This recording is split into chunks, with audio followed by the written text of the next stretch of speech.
সালমান শাহ মামলা ওটার মামলা তো একই হয়ে যায়। সেটাই তো, আমার মনে হয় এই জিনিসগুলো করা উচিত। তবে আপনাকে আমি যেটা বলবো যে আপনাদের যে মামলাটা, এই মামলাটা কিন্তু এখনো পর্যন্ত হত্যা মামলা হয় নাই। আমি আজকে আজকে সেটাই করলাম। তো যদি হত্যা মামলা না হয় সেক্ষেত্রে আপনি হত্যার বিচার কিভাবে পাবেন? এখন আপনারা আদালতে নারাজি দিয়েছেন বা যে অবস্থাতে আছে সেটাকে, আমি আপনাকে যদি আমাকে জিজ্ঞেস করেন কোথাও, আপনি পিবিআই তে নিয়ে আসেন। আবার পিবিআই এখন বনজের ওইখানে একজন সৎ মানুষের আন্ডারে আছে, আপনি পিবিআই তে আবার আবেদন করেন, পিবিআই কে তদন্ত দিতে বলেন। আমার বিশ্বাস যে এটার ভালো একটা তদন্ত হবে এবং এটার বিচার আপনারা পাবেন।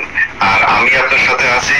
বাংলাদেশের সব মানুষ এখনো পর্যন্ত, আমার মনে হয় না যে এই যে আমি তোমার মাধ্যমে, এই অডিয়েন্সের মাধ্যমে আমি দেশবাসীর কাছে এটা আমি জানতে চাচ্ছি, সবাই আমার পরিবারের, আমি মামলাটা কোথায় নিব, কিভাবে নিব, সবাই যেন কমেন্টের মাধ্যমে জানাই দেয় তোমার এই পেজে।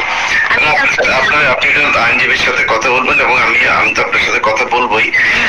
এখন বিষয় হচ্ছে আমাদের যেটা করণীয় সেটা হলো এই মামলাটা দ্রুত হত্যা মামলা করতে হবে, এই অপমৃত্যু মামলাটা মার্চ করতে হবে হত্যা মামলা হিসেবে, এবং তারপরে আপনি আপনার পছন্দের যে তদন্ত সংস্থা তাদের কাছে আপনি দেওয়ার আবেদন করবেন।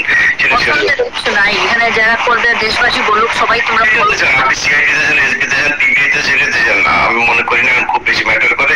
তিন জায়গাতে ভালো মানুষ আছেন, তারা তদন্ত করুক, তদন্ত করে তারপরে জিজ্ঞাসাবাদ করতে হবে। আপনার যে আসামিদের কথা আপনি বলেছেন সেই আসামিদের গ্রেফতার করতে হবে, জিজ্ঞাসাবাদ করতে হবে, করে তারপরে করতে হবে একটা প্রসিডিউর। এখন এসে রাস্তায় নেমে তারপরে সালমান শাহর স্ত্রী পরিচয়